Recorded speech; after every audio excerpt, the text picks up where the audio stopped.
Alors oui, le web, c'est pas tout joli, c'est pas tout gentil et c'est pas toujours compatissant et bienveillant, mais pourtant on voit quand même, et là je m'auto-transitionne, des projets sympathiques, et je vais vous parler ce matin du W3C qui vient de lancer son design system. Alors qu'est-ce que c'est que ce lancement et à quoi ça sert le design system du W3C? On est dans une démarche qui a été initiée il y a quelques temps maintenant pour rendre le web plus accessible aux différents publics. Et ça, c'est vraiment quelque chose d'intéressant et de positif. Là, on est vraiment dans le côté lumineux, on va dire, de l'Internet et du partage de la connaissance.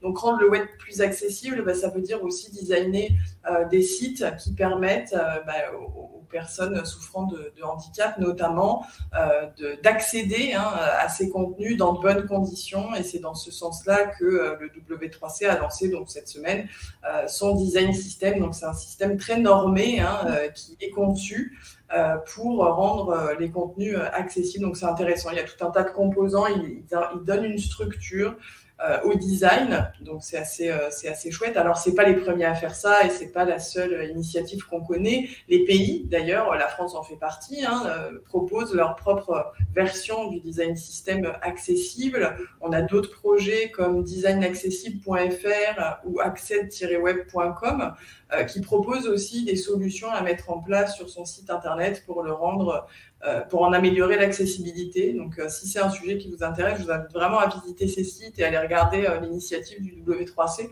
parce que je pense que c'est... alors, on parle du X pour le SEO, pour les performances, pour Google, mais là, on est vraiment quelque chose où, d'humain à humain, on doit rendre nos sites visibles et visitables par le plus grand nombre. Et c'est un travail de fond qu'on a vraiment à mener dans le monde digital.